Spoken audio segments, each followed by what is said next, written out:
Thank you very much, Lena. Good evening, everyone, or good morning, depending on where you are. Today, we are going to talk about building a better newsletter. And it really does come down to, there we go.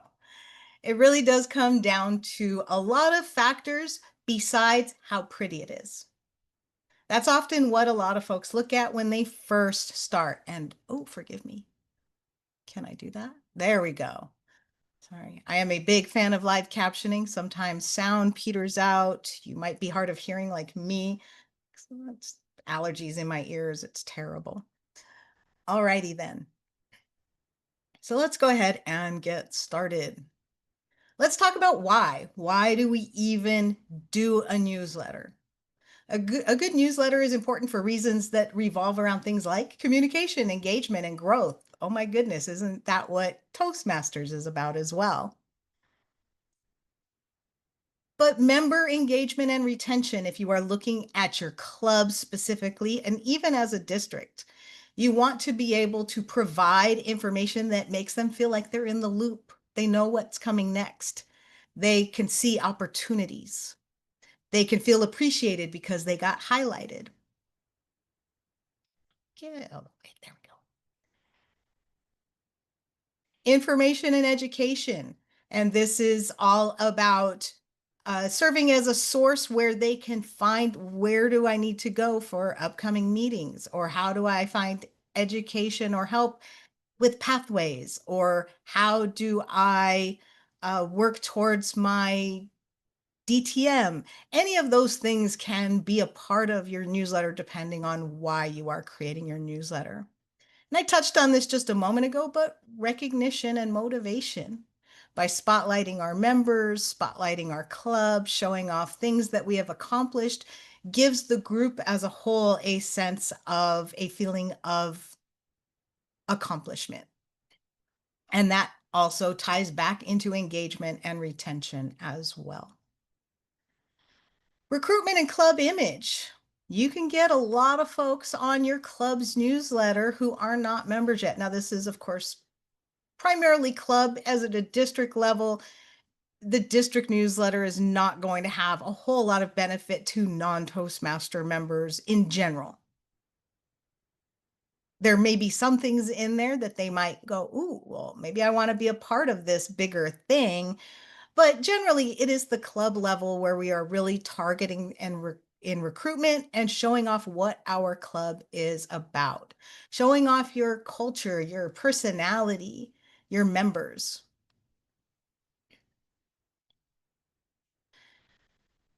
And it also helps develop member skills because someone is going to be responsible for this newsletter, and that may change every term. So the previous person can train the next person, who then learns a new tool, they learn a new skill, and they get to practice that over a course of however long their term is. And then we jump into the who. This is a big one. Who are you targeting with your email? This is going to really matter when it comes to the content. Are you doing stories and tips that are relevant? What kind of tone should you use? Will it be playful and fun? Is it very professional? And then the format. Short, scannable is always going to be preferred, and we're going to dive into that in a little bit. But you may be creating something like we do with our quarterly articles, where we kind of have a mix of both. We have some bullet point items, we have some highlights, but then we have long form articles to help people do something, right? These different articles are on different subjects, and they're a couple pages long. And then a good subject line. And we're talking about this before the session started. How you create that title is going to really compel someone as to whether or not they want to click that email. And it also will In the case of things like Google, where it sorts emails into those little sub boxes, it could push you off into the promotion folder where people like me just go in and hit the three dots and go mark all as read. I mean, I do skim through. There's a couple of emails I get that I do peep at now and then, but for the most part, I'm like, yeah, no, I get enough emails. I don't need to read all of these. So who is your target? Is it current members? Is it guests or prospective members? And it can be both. You could create a very dynamic email that can really speak to both parties. If you use certain tools, these tools will allow you to segment your population. So you could say, here's my members, everyone else. I'm going to send an email just to these everyone else to say, hey, we have this special event coming up and you're not a member. You may have visited us before, or you may have signed up for our email and just haven't visited yet. Now's the time to do it, right? So you can really target your audience. And so we go back to, who is your audience? How can you find out how you should talk to them? Well, you can just ask them. If you are primarily sending, the bulk of your email is for your current members, ask them, what do you want to see in there? Do you want it shorter? Are you getting the information you need? If you have guests, you can always ask them, how did you feel about it? And my favorite, do what I call create a person. And you can say, my name's Sarah and I'm a college student, right? So if you are, one of the clubs I am in is Titan Toastmasters, and we are attached to Cal State University Fullerton. We're not an official club under them, but most of our members are either current faculty and staff or alumni. Pardon. So a lot of our people that we're marketing to are faculty, staff, and students who are on the campus. So you can ask yourself, what kind of club do you have? Who are you targeting? So if you are Carl the accountant, what might look good to Carl the accountant? How could you draw him in? And finally, define your purpose. And I mentioned this before. Is this just for promotional use? Is it for informational use? Is it for educational use? Maybe you have a little bit of everything. And so you need to define that purpose to best come up with how you can lay that content out. The most important at the top, the next section in the middle, and then maybe that last section at the bottom. All right. And then what is your club about also will help you define that purpose. I know that one of Michelle's clubs is an advanced speaking club. They have a much different target audience than my Titan Toastmasters has, for example.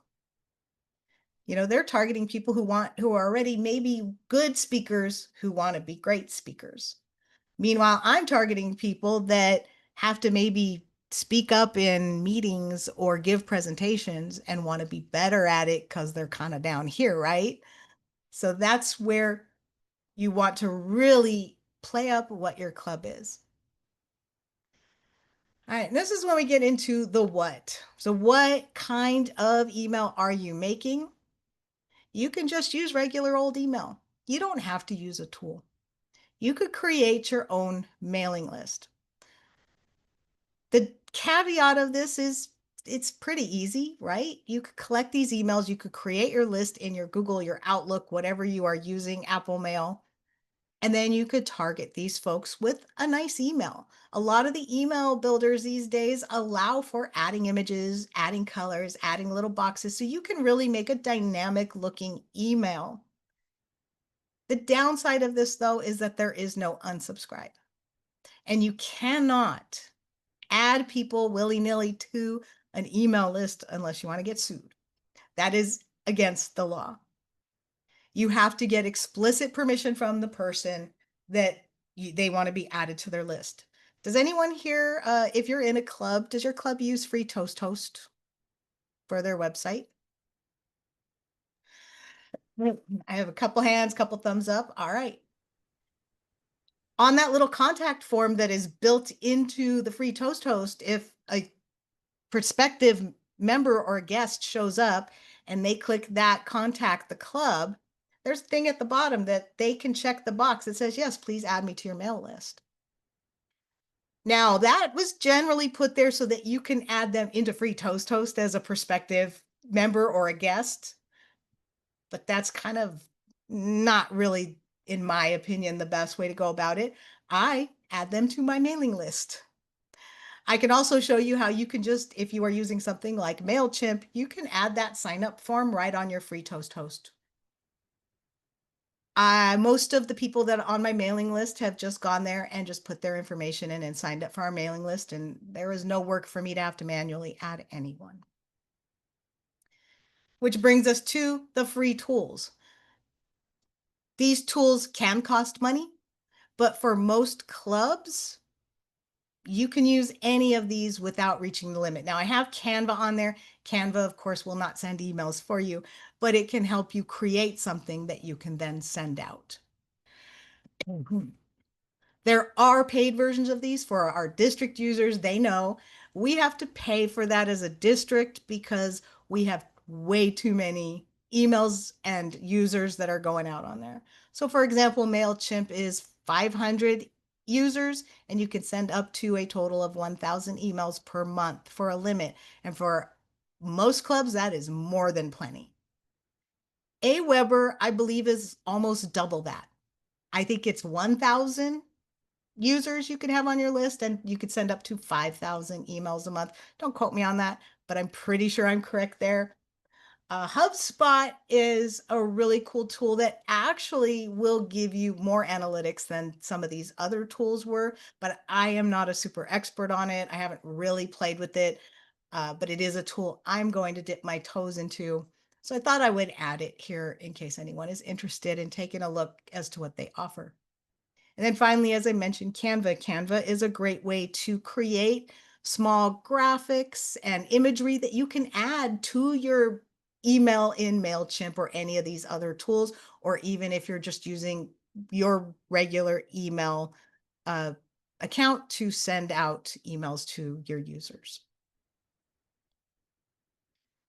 And then define your content. And this goes back to the last slide, right? What's your message? So this is where once you have all those other things answered, now you have to define what is the content. For my clubs, the way I do my newsletters for them, I have a nice little graphic at the top that's kind of representative of the theme for our meeting that week. I will have information, small little blurb underneath. Who's the Toastmaster? Who's speaking? Who's our table topics master? I'm a dork, so I like to make it punny when I can. So lots of dumb jokes depending on the theme. And then under that, I usually add some fun fact or, just something that's silly, engaging, and interesting that plays along with the theme. And then at the bottom, I have district news that I add in for my members. The middle bit, just for fun. But maybe for your club, you want to add minimum viable speakers, which is a club that Heather was working on. When she does her newsletter, she has a computer news of the day on hers because that club is targeting people in tech and product development and project management. So she focuses information on that. Maybe you want to say, hey, District 71 is doing this workshop. Maybe if you're interested, you want to go check it out. My newsletters for my stuff on the bottom, I always add when things like Learning Labs is coming up. I put a link in there like, hey, Learning Labs is coming up. So define your content. What do you want your users to know about? And then finally, how often? How often should you send your email out? And it depends on your purpose for your email. For my clubs, it's to announce the next meeting. I like to send it out 2 days before the next meeting so that people have time, they can remember, they could put it in their calendar. And I send it out just once before each meeting. So that might be twice a month for one of my clubs, 4 times a month for my weekly club. But if you're doing something where maybe you don't feel the need to announce your meeting information, maybe you want to use your club newsletter in a totally different way. So maybe you'll send it out monthly. Hey, Katie Wright completed her level 4. Congratulations. Hey, Patrick just got this really cool bowling trophy. Way to go, Patrick. Right? So maybe that's what you want to do with your newsletter. And then underneath that, you could say, hey, here's learning and training that you can do. Or let's focus on these next goals to make our club distinguished. So what's the purpose? So that how often will be defined by everything before it. Don't send it out too often, though. That just drives people crazy. So now we get to the fun part, the how. Now, of course, I'm not going to show you how to use any of the tools today. I did mention earlier, if people are interested, I'm happy to do here's how I use MailChimp. Here's what I think is the best way to do it. Uh, so that is up to if folks want that, you can feel free to reach out to me. Or if you bring me your content, I will help you put something together and get you started. But I'm letting you know something now. No one is reading. No one. You're not reading. I'm not reading. They are definitely not reading. Do you know how hard this is to explain to professors on a college campus when I talk to them about how to create content for their website? They want to put everything. And I tell them no one is reading. So please, short sentences and short paragraphs. And I have HemingwayApp.com. I did not make it clickable, but I guess I can't. Bullet points. We'll get to that for a second. But I'll put this in the chat at the end, or you can write it down now. It's easy to remember. Hemingway app is great because you could plug your you just paste your content on there, and it's going to tell you what reading level it is. And if any of your sentences are hard to read because they're too long, and it doesn't provide suggestions or anything, it's just going to let you know, hey, this is a little too long. This has too many words. This is using too many big words.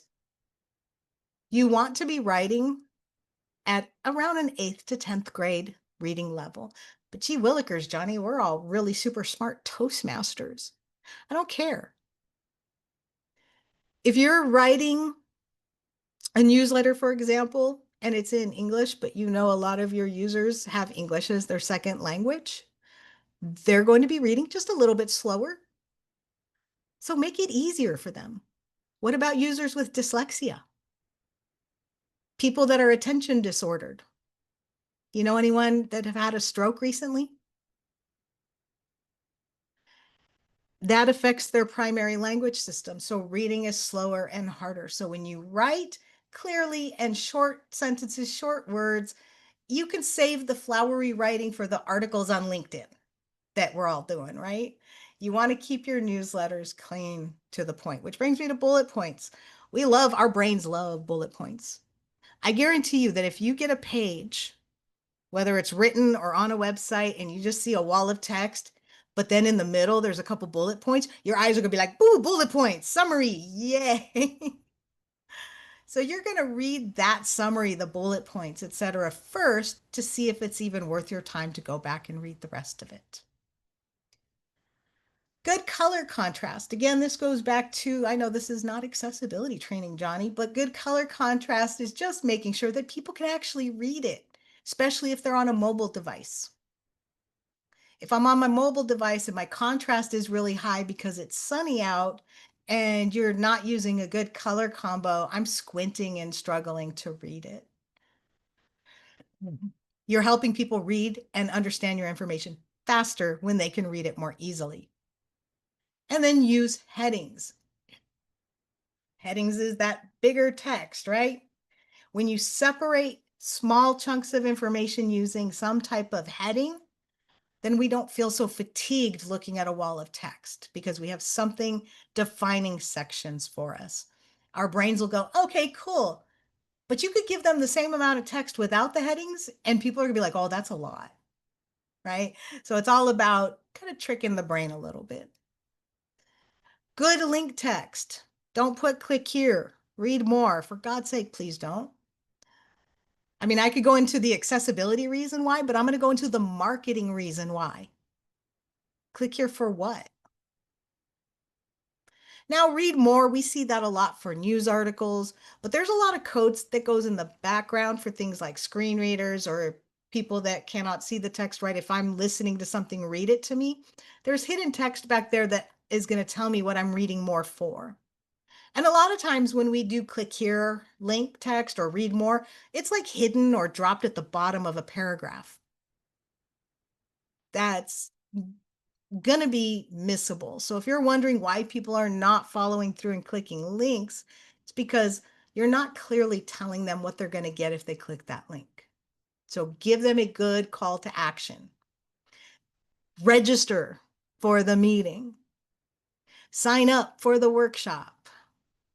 Come to our open house, right? You got to be very clear with that link text.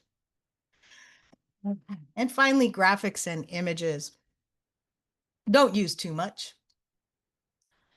And then don't use too little either. There is a balance when it comes to things like this. And a couple slides down, I'm going to show you an example of what happens when you send out a newsletter with nothing but graphics. We've all gotten those before, right? Where it's just graphic, graphic, graphic, graphic. And you might think, well, Jonni, I think it's kind of cool. I see this pretty graphic. It's got the swirls and the bubbles, and it's telling me about this event. Then I go to the next one, and it's got triangles and squares, and it tells me about this event. This one has a kitten on it. And that's all fine and dandy, except what happens when people can't see the graphics? Or I'm on a mobile device and those graphics are this big. So graphics are great for catching people's eye, getting their interest. They don't have to be overly dramatically done. And you also don't want to just shove 5 paragraphs of text on a graphic. Because if you cannot highlight that text, some people will not be able to read it. All right. Pardon me. Let's try some tea with honey. I Do they brought back do they frown upon using the clip art instead of they want us to use real pictures? I think I read that somewhere. Maybe it was the brand manual. I don't think they like us to use clip arts. clip art. I use it sometimes, but it depends on what it is and how much of it. If you have, like, maybe you have a newsletter where you're just have maybe a couple paragraphs of kind of like a little article or hey, I'm sending out this general information for my users, and you have a little clip art up here, and then you have a thanks for reading, that's fine. Pardon. Tools like Canva has free stock photos, and it also has a lot of, I guess, what you would consider clip art, but it's elements in there. And they have some really cool stuff that doesn't look as clip arty as clip art does. So there's some good, you just got to look around. Mhm. All right. So here's a text example. And this is not really gibberish because this is giving, it's got some general information here. This is exactly the same thing as what's on the left. But instead of 3 bulky paragraphs, I have a nice heading that clearly defines the section. I have a sentence introducing what you're going to see, and then I got 3 bullet points. Videos are required to have accurate closed captions. Many online services offer some kind of automatic closed captions, which you are required to review and correct when needed. Video captions must be accurate. Review and correct before posting, right? Sometimes there's just extra stuff in there that you don't need. Strunk and white, omit unnecessary words. Did anyone else have to read the elements of style in school? Ah, ooh, 3. Nice. What I think it's rule number 9. Omit unnecessary words. So this is more likely to get, the example on the right is more likely to get people to read the content than what is on the left. My brain's just going to go meh. right. And I mentioned colors. Whole question. So Yes. in my club Mm. club newsletter, I one of our member is a speech coach on the side, so I asked her to write a speech tip, and it was a long paragraph. Yeah. Like in that case, like, do I convert it to bullet points and easy to read and then ask for review from her? Like, how should I approach it when, I, because typically I ask other member to write the article, right? But then if Mhm. I want to make it readable, I'll have to basically do the editing. Like, how should I go about that?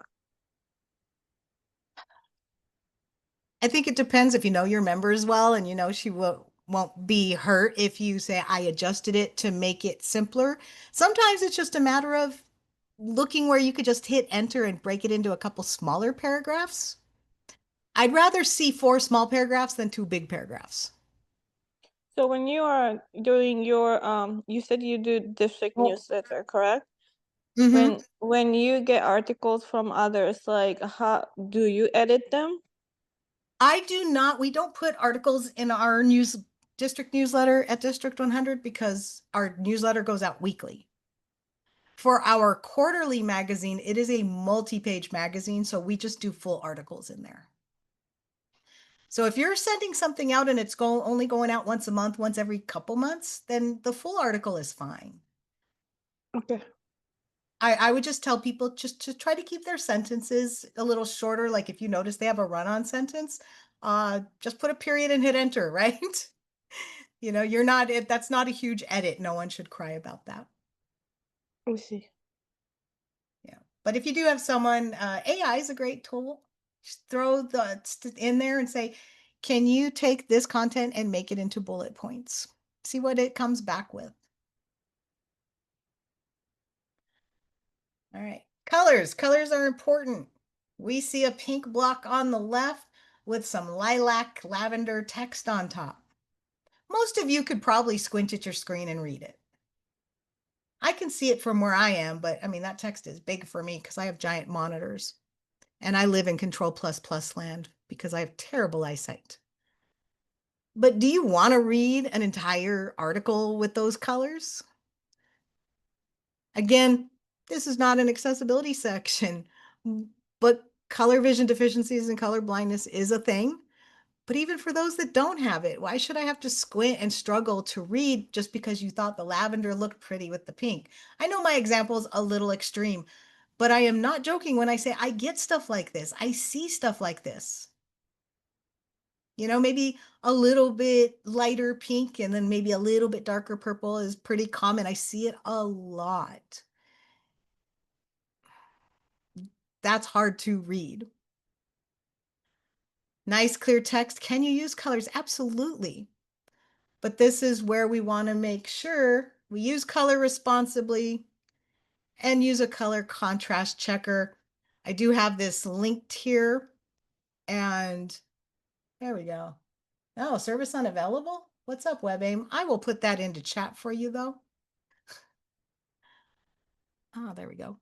I will put that into chat. That's never happened to me before, and I don't know if I messed up the link when I pasted it in there.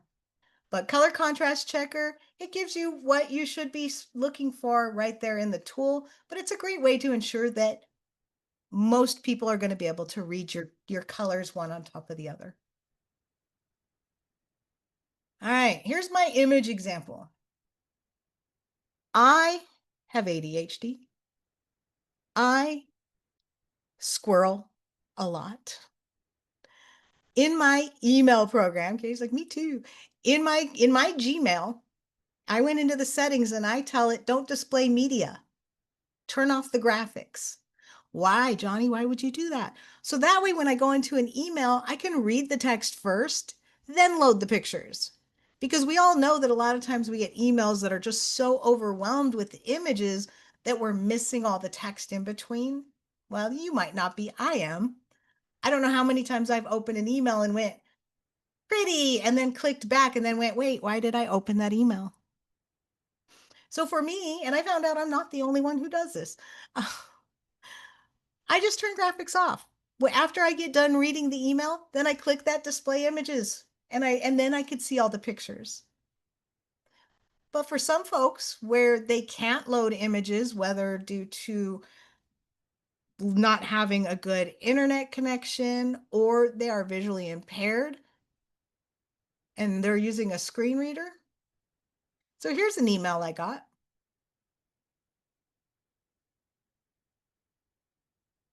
So you could see, oh, buy now. That's it. Electronic arts, buy now. That is all the information I am getting from this email. So after I loaded the images, that's a lot of stuff that I missed out on.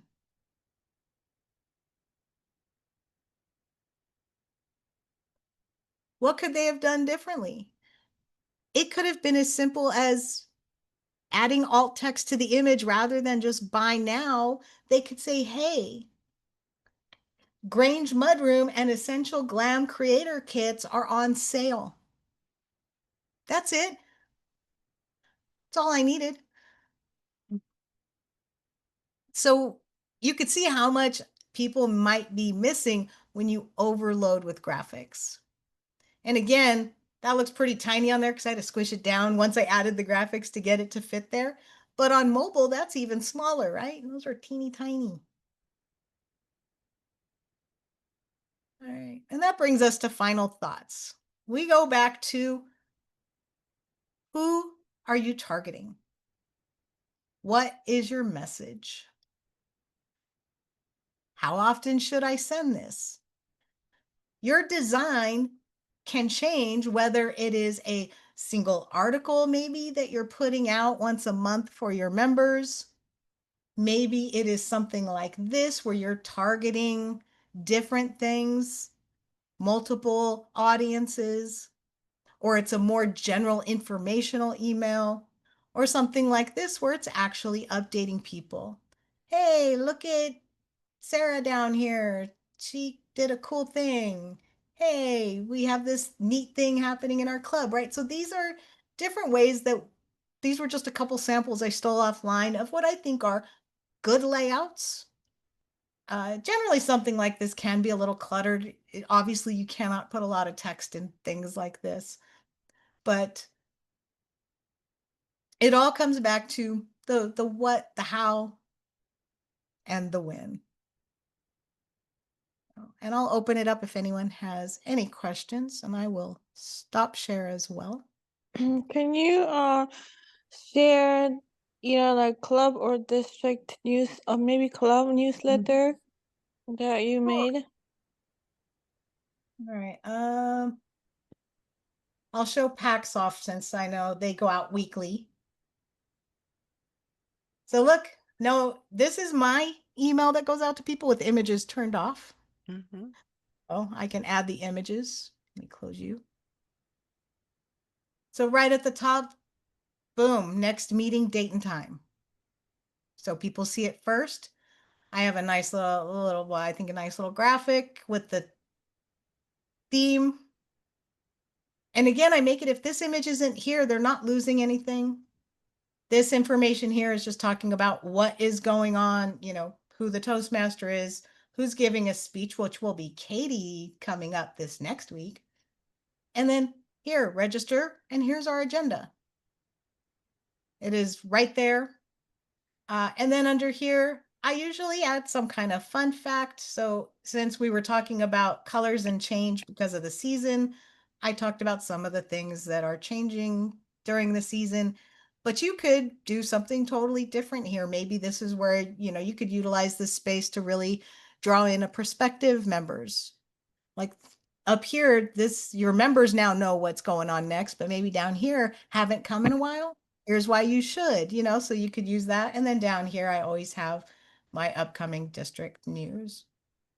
So I keep mine simple for my clubs because I am sending them out there primarily for targeting folks to let them know when the next meeting is, what the theme is, and what's going on in the meeting. And then let's go Did you get that from Canva or did you create it yourself? Oh, the image? No, I mean the whole layout. No, I created it myself. Okay. So I do use MailChimp, the free version for my clubs. And Did it they comes have with, templates built in? I think for the free version, they don't really, I think there's a handful of templates you can use, but I like building my own because once you have one, you could just replicate it over and over again. Mm-hmm. So, uh, Yeah, I've posted the link to the district newsletter, weekly newsletter archive in the chat, and even the quarterly magazine that we launched this year. So if any of you would like to take a look at that, the links are there in the chat. I'm um, curious. I'm curious yeah, about. I should have pulled one up that had more info. This one was one of our shorter ones. So I do make a lot of graphics. I do this between Photoshop and Canva uh, for my graphics. Looks nice. And what's the open rate for the district one? I would have to log into MailChimp to see. Mm. So I don't want to do that online while we're being recorded and while screen sharing. But I want to say what, like maybe at least 50, 60%. Yeah, I remember saying around 50%. Yeah. And it could change. There's sometimes, especially at the beginning of the year, it's really up higher. And during training, officer training, we'll see click rates go higher. For the most part, I think a lot of users are at least opening it and looking at it, which is to me good. Yeah, that's a pretty good number. All right. I So I will noticed that stop. when I sent out an email or have some information and put a Word attachment, some people said it didn't look right. So now I just send it by PDF because my Word, I can just save it as a PDF and that way I know exactly how it's going to look. And because Word, depending on the version you have on your computer, it can really mess it up. Yeah, you can ask Brenda about what my thoughts are on PDFs. What is your thought? What are your thoughts on PDFs? I'm actually going to show you what my thoughts on PDFs are. There we go. Oops. I hate when I click and it drops my Zoom in the background. And the So PDF reader is free, so people can get it on their computer. that is my thought on PDFs. Mm. They are so terribly not accessible. And there we go. It just froze on me when I tried to stop share. I use PDFs. We make PDFs in the district for our quarterly magazine. I put a lot of work in it to make sure it is accessible and usable for screen readers, low vision users. You know, I take a lot into account. So you do have to be careful with PDFs. I'm happy to share a link from University of Boise, Idaho. They have a great accessibility program there, and they did a page that shows a screen reader reading a PDF document, and each element is being read out of order Oh. because PDF documents are tagged, and if they're not tagged in order, screen readers and Google and so things like that are going to read it out of order. So especially if you're posting it online and you want the search engines to see your content, it does read it out of order. So Okay. it could be tricky. If it's pretty simple and linear, you're probably okay. So if you're like, I have a graphic, I have some text, I have maybe another graphic at the bottom, you're fine. Just make sure that you can highlight the text. Because if you can't highlight it, it's not readable. Where do you learn more about accessibility? I don't really know what that means. I can give you some links at the end if you're interested. Okay. But I actually have a direct link to if you have access to LinkedIn Learning, there's a really nice introduction to accessibility there. Okay, I'll look for it. LinkedIn Learning. And you could just do introduction to digital accessibility. Adobe Acrobat, if you have the full version, it does have a checker for accessibility. Okay. So All did right. you mention that you're sending out the emails as a MailChimp? You're sending out the newsletter as a MailChimp email? Yes. And then I went to the District 100 website, for instance, and I can see the archive and it just links to the MailChimp. Right. So there is a way that you can create a folder where you could put your emails in that you've sent out previously, and you can then pull that feed right into like a website or. So what I was thinking of doing was converting the Word document, which we want the newsletter editor, into a PDF, because we need to have an English and a French version so that we could send the newsletter English and French in the email as a link from MailChimp. Right. But we do have people with that need to use screen readers, so it's good to know that PDF may not be the right version. But we were trying to get away from using MailChimp directly, because if we have to do text only, it's hard to do English and French in MailChimp at the same time. Yeah, no, I can see your dilemma there. I just came back from Vancouver, which I know is far away from Ottawa and nowhere near Quebec, but I would still walk into shops and people would say, "Hello, bonjour." And I would say, "Oh, bonjour." Our district is interesting because we are in northeastern Ontario, which is predominantly English, but also the province of Quebec, which is predominantly French speaking. And so we really make an effort to publish bilingual English and Right. French I don't documents. know. You know what? How much I would need to see like what a newsletter generally looks like for you that you're sending out, because that Well, would be an interesting challenge. yeah, we were hoping to make it more visually appealing. Right now, we just have 2 columns in a MailChimp email, and one column is English and one column is French. Yeah, So and it's when you not do that visually 50-50 appealing. column and you're already kind of constrained by the width.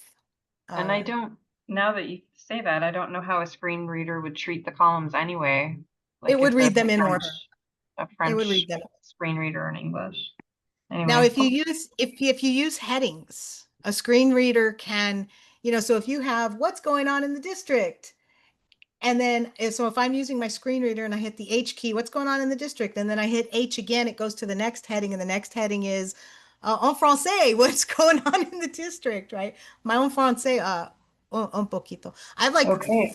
I have like 10 sentences of 50 different languages in Well, my that was a brain. good one. But yes, you can have, so if you have headings that say what's going on in the district and then what's going on in the district en français, then a screen reader user knows how to use their screen reader. So they're hitting the H key and they can jump headings and then they can hear what's going on in the district en français. And then they're going to know, oh, that's going to be in French. You can also Okay. do something with the table of contents at the top. So instead of doing side by side, you can even have English, French. Okay. So Thank you for that's an those option as well. suggestions. Yeah, But thank feel you. free to, I will put my email into chat. So if anyone is interested, you can reach out to me, show me your content. And because honestly, that's my day job, is working with departments and colleges on campus and looking at their content, helping them design better websites and how they can create better navigation, et cetera. So sometimes I could just look at stuff and go, okay, I think I have an idea. Let's try it. So. All right. With that, I'm gonna let Lena close us out, I suppose.